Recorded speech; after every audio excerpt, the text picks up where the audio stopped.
a great libertarian who may very well be in the room right now, I believe, but he's a great libertarian, Deroy Murdock, who I've become friends with through his writings in the American Spectator and numerous other places, wrote an article yesterday in which he mentions just some of the things that make me a libertarian without even trying to be one. That's nice. Deroy wrote, Donald J. Trump will address the Libertarian Party and its national convention on Saturday. The Libertarian Party should nominate Trump for President of the United States. Whoa. That's nice. That's nice. Only if you want to win. Only if you want to win. Maybe you don't want to win. Maybe you don't want to win. Thank you, Deroy. Thank you. No, only do that if you want to win. If you want to lose, don't do that. Keep getting your 3% every 4 years. The reasons for doing so, policy and politics, are as solid as the Hope Diamond. Deroy says this event is very unprecedented, he said. As the Cato Institute president, Peter Gotler, observed in Thursday's Washington Post, it will be the first time in U.S., think of this, first time in U.S. history that a presidential candidate of a rival party will address the convention of a party that is presumably gathering to nominate its own candidate. Now I think you should nominate me or at least vote for me, and we should win together.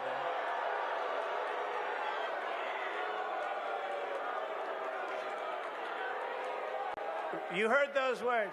Nominate me or vote. Vote for me. Because the Libertarians want to vote for me, and most of them will. And it's very important. Because we have to get rid of the worst president in history. And together we will. And without it, there's a risk that we could have 4 more years, we won't have a country left. So what is the purpose of the Libertarian Party getting 3%? What is the reason to take a chance of having this horrible president destroy our country, which he will do in far less than 4 years? It's not going to take 4 years.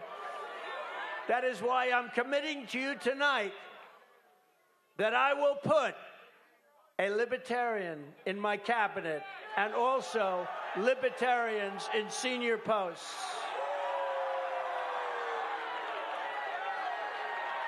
Pretty good. That's pretty big.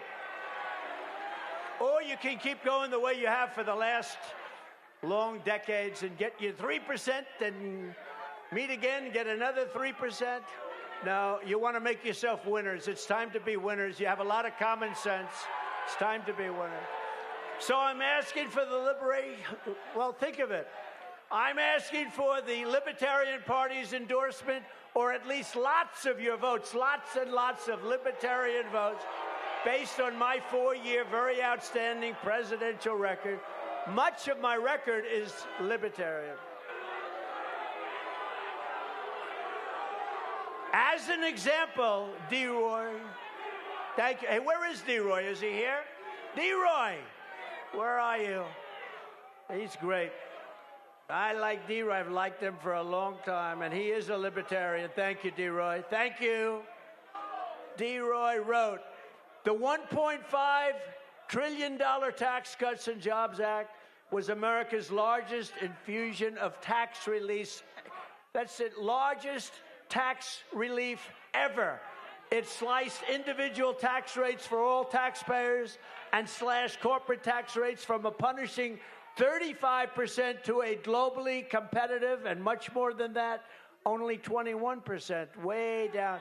It was the largest tax cut in the history of our country. Now you can like it or you don't have to like it. Immediate expensing of business equipment and other reductions fueled the best economy that our country has ever had. For 4 years, we had the best economy our country has ever had. Black and Hispanic unemployment reached the best levels in history. Female joblessness slid to levels unseen before. Black poverty collapsed to record lows. And all of the things, income inequality shrank, and it shrank at levels we've never witnessed. Between 2016 and 2019, real median household income grew. These were the Trump years. 16.4%, the highest ever, to almost $10,000 per family. Think of that. Number two, Trump cut red tape as never before. He promised to kill 2 old regulations for every new one. And in fact, he ended up actually scrapping 8 for 1. And he was going to 12 to 1 and doing numbers that were unbelievable. Thank you, Deroy. Deroy is, and I'm actually just quoting from the article that came out today from Deroy Murdock. He said, number 3, Trump fully restrained inflation. We had practically none.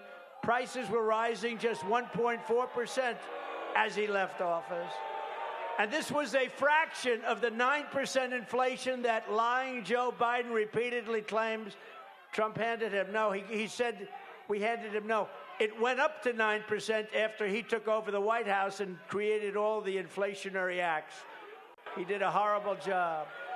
The 30-year mortgage rate, as Trump departed, was 2.77% versus the almost 9% today.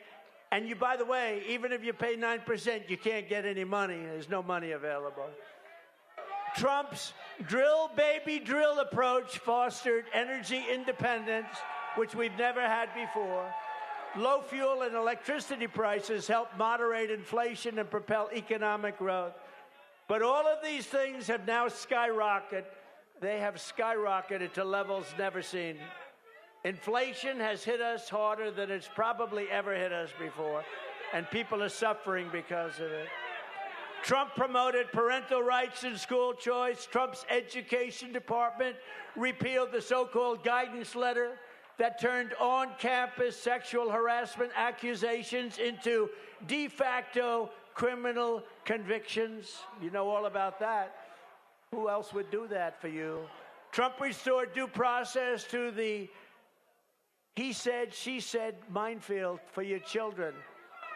I know many, many people, what they've gone through with that is they've gone through hell. In a powerful blow, Trump required universities to respect the First Amendment lest they lose their federal funds. I said, you don't respect the First Amendment, we're taking away all of your federal funding. Trump torpedoed Obamacare's individual mandate and got rid of many of its taxes. Medical price transparency empowered consumers to shop for health care services and compare costs. And this is one of the biggest things that's happened, and it's reducing the price of drugs and everything related to drugs and medical care at levels not seen before. This will soon be happening. The competition is now slowing what were ballooning health care expenses. Trump signed right to try. Terminally ill patients now can receive experimental and possibly life-saving treatments. And when at death's door, what do these suffering Americans have to lose? What do they have to lose, you ask? They are so thousands and thousands of people are now living because of right to try. Trump nominated some 300 constitutionalist federal judges, a record, including a seldom-seen 3 Supreme Court justices in one presidential term. Very rarely seen before, if ever. Trump canceled and defunded federal diversity, equity, and inclusion programs and other state-funded racism schemes.